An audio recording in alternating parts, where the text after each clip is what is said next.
दोस्तों, आज हम कक्षा 10 के हिंदी के 50 मोस्ट इम्पॉर्टेंट क्वेश्चन के बारे में जानने वाले हैं। ये मोस्ट इम्पॉर्टेंट क्वेश्चन हैं जो कि प्रीवियस ईयर में आ चुके हैं और आगे भी आएंगे, यानी 2026 के लिए जो भी यूपी बोर्ड से हैं उनके लिए मोस्ट इम्पॉर्टेंट क्वेश्चन है।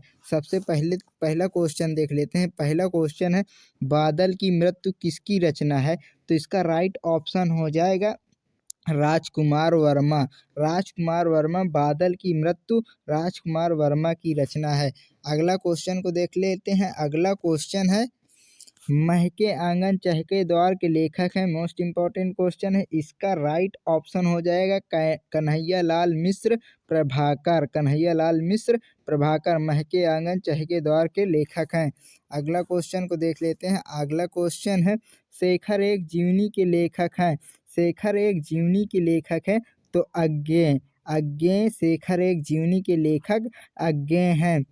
5वां नंबर प्रश्न, शुक्लोत्तर युग का समय है। शुक्लोत्तर युग का समय है तो 1938 से 1947। 1938 से 1947 शुक्लोत्तर युग का समय है। अगला क्वेश्चन है, साहित्य की विशेषताएं किस विधा की रचना है? साहित्य की विशेषताएं किस विधा की रचना है?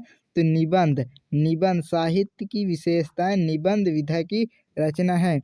अगला क्वेश्चन है, निम्न में से कौन सा नाटक मोहन राकेश का है? आधे अधूरे मोहन राकेश का नाटक है।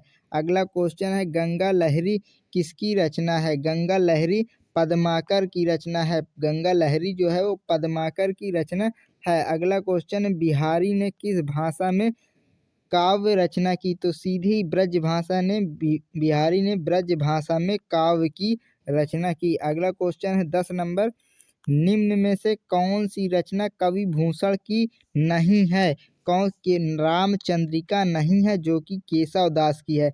रामचंद्रिका नहीं है जो किसकी है? केशव दास की रचना है। और बाकी शिवराज भूषण, छत्रसाल दशक, शिवा बावनी, ये सभी हैं भूषण की रचना।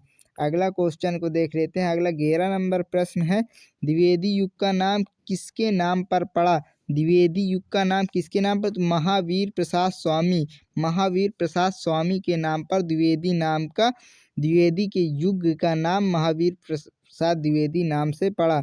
अगला क्वेश्चन है 12वां नंबर प्रश्न, मानसरोवर नाम से कहानियाँ किसकी संकलित हैं? तो इसका राइट ऑप्शन है मुंशी प्रेमचंद। मुंशी प्रेमचंद। मानसरोवर नाम से कहानियाँ किसकी संकलित हैं? तो मुंशी प्रेमचंद। आगे क्वेश्चन है, क्या भूलूं क्या याद करूं? क्या भूलूं क्या याद करूं किस विधा की रचना है? मोस्ट इम्पोर्टेंट ये प्रश्न है, हर साल पूछा जाता है। तो आत्मकथा हरिवंश बच्चन राय की क्या भूलूं क्या याद करूं है, जो कि आत्मकथा विधा है जिसकी। अगला क्वेश्चन है, बिहारी सत्सई किसकी रचना है? बिहारी यानी बिहारी से बिहारी, और सत्सई बिहारी सत्सई में की रचना जो है वो बिहारी की है। रामचंद्रिका किसकी है? केशव दास की। रामचंद्रिका रचना किसकी है? तो केशव दास की। अगला क्वेश्चन, चिंतामणि के रचयिता हैं। तो चिंतामणि के रचयिता हैं आचार्य Ramchandra Shukla. Most important question, Chintamani के रचयिता आचार्य रामचंद्र शुक्ल जी हैं। अगला है, बच्चन की आत्मकथा में सम्मिलित नहीं है। तो मेरी आत्मकहानी सम्मिलित नहीं है। बाकी क्या भूलूं क्या याद करूं, अभी ऊपर आया, बसेरे से दूर, नीड़ का निर्माण, फिर ये सभी बच्चन की आत्मकथा में सम्मिलित हैं, जो कि हरिवंश राय बच्चन की हैं। अगले, हंस पत्रिका के संपादक हैं। तो मुंशी प्रेमचंद हंस पत्रिका के संपादक हैं। अगला क्वेश्चन, तार सप्तक के कवियों को अज्ञेय ने क्या कहा है? तार सप्तक के कवियों को अज्ञेय ने क्या कहा है? तो इसका राइट ऑप्शन हो जाए राहों के अन्वेषी। मोस्ट इम्पॉर्टेंट क्वेश्चन है, तार सप्तक के कवियों को अज्ञेय ने क्या कहा है? तो राहों के अन्वेषी। अगला क्वेश्चन, पुष्प की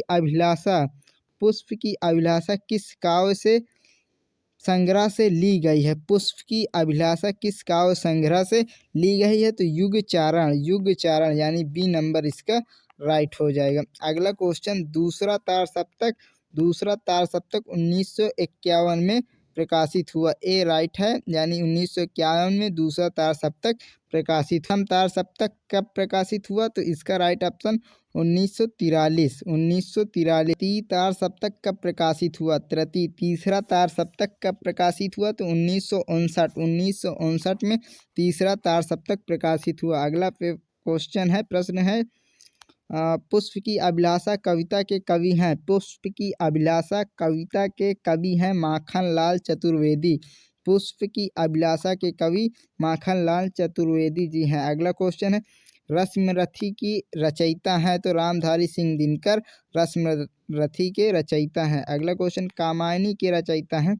कामायनी के रचयिता हैं जयशंकर प्रसाद जी। कामायनी के रचयिता हैं। कामायनी के रचयिता कौन है? जयशंकर प्रसाद जी। अगला क्वेश्चन, गोदान उपन्यास के लेखक हैं? गोदान उपन्यास के लेखक मुंशी प्रेमचंद। मुंशी गोदान, गबन, सेवा सदन, ये सब मुंशी प्रेमचंद जी के लेखक हैं। अगला है, मैला आंचल।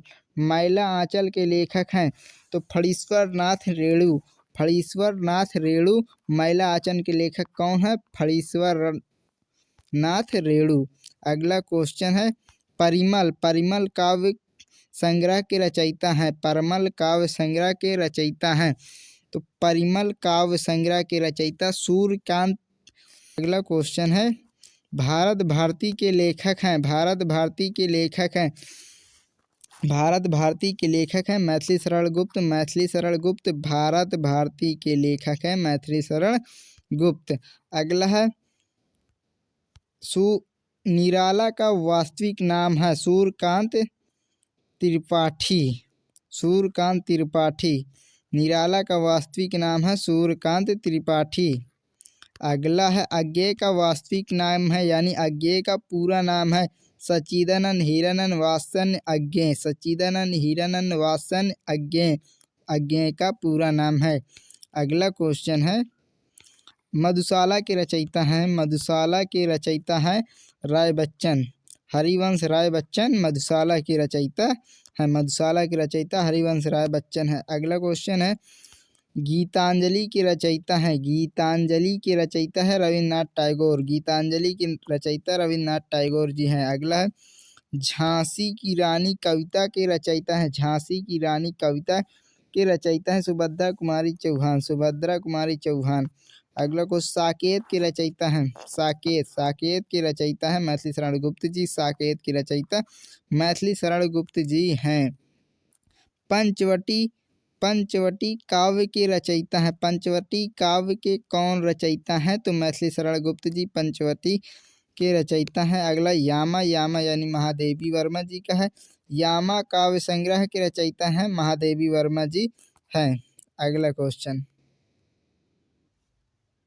निर्मला उपन्यास के लेखक हैं? निर्मला उपन्यास के लेखक कौन है? तो इसका राइट ऑप्शन हो जाएगा प्रेमचंद। मुंशी प्रेमचंद निर्मला उपन्यास के लेखक हैं। अगला है, कफन कहानी के लेखक हैं? कफन कहानी के लेखक हैं? तो प्रेमचंद, मुंशी प्रेमचंद। ईदगाह कहानी के लेखक हैं? प्रेमचंद। अगला क्वेश्चन, कर्मभूमि के लेखक हैं? प्रेमचंद। कर्मभूमि के लेखक हैं प्रेमचंद, मुंशी प्रेमचंद। सूरसागर के रचयिता कौन है? सूरदास यानी सूरसागर। सूरसागर से सूरदास मतलब सूरसागर के रचयिता सूरदास जी हैं। रामचरितमानस यानी तुलसीदास। रामचरितमानस के रचयिता तुलसीदास जी हैं। रामचरितमानस के रचयिता तुलसीदास जी हैं। साखी किस कवि की रचना है? साखी कबीर की। साखी शबद रामायणी कबीर की रचना है। अगला क्वेश्चन, रहीम। रहीम के दोहे किस भाषा में है? तो ब्रज भाषा में। रहीम के दोहे ब्रज भाषा में है। रहीम के दोहे ब्रज भाषा में है। मीरा। मीरा किस भक्ति धारा से संबंधित है? सगुण। सगुण। मीरा जो है सगुण भक्ति शाखा से संबंधित है। अगला है, रीतिकाल को। रीतिकाल को और किस नाम से जाना जाता है? तो श्रृंगार काल के नाम से जाना जाता है। और अलंकृत काल के, श्रृंगार और अलंकृत दोनों के नाम से जाना जाता है। अगर आपके एग्जाम में आता है तो आप श्रृंगार आया है तो श्रृंगार पर टिक करेंगे, अलंकृत पर आया है तो अलंकृत पर क्लिक करेंगे। अगला क्वेश्चन, भारतेंदु युग। भारतेंदु युग की समय सीमा बताइए। भारतेंदु युग का समय सीमा 1850 से 1900। 1850 से 1900 भारतेंदु युग का समय सीमा। लास्ट क्वेश्चन है, आधुनिक हिंदी साहित्य का आरंभ माना जाता है। आधुनिक हिंदी साहित्य का आरंभ भारतेंदु युग से माना जाता है। भारतेंदु हरिश्चंद्र द्वारा आधुनिक हिंदी साहित्य का आरंभ माना जाता है। दोस्तों ये थे आपके 50 most important question, 50 most important, जो कि संभावित हैं कि यही में से आपके 20 प्रश्न बन जाएंगे, जो कि रचना और लेखक वाले जो भी होंगे वो यहीं से आएंगे। और यदि वीडियो आपको पसंद आया है तो वीडियो को लाइक ज़रूर करिएगा। वीडियो को लाइक करके अपना एक प्यारा से कमेंट अवश्य करिएगा। और चलिए मिलते हैं नेक्स्ट वीडियो में। जब तक के लिए जय हिंद जय भारत। और इसकी PDF आपको मिल जाएगी डिस्क्रिप्शन बॉक्स में। इस की PDF आपको मिल जाएगी, उसकी कोई चिंता नहीं करने का। तो ठीक है, बाय बाय।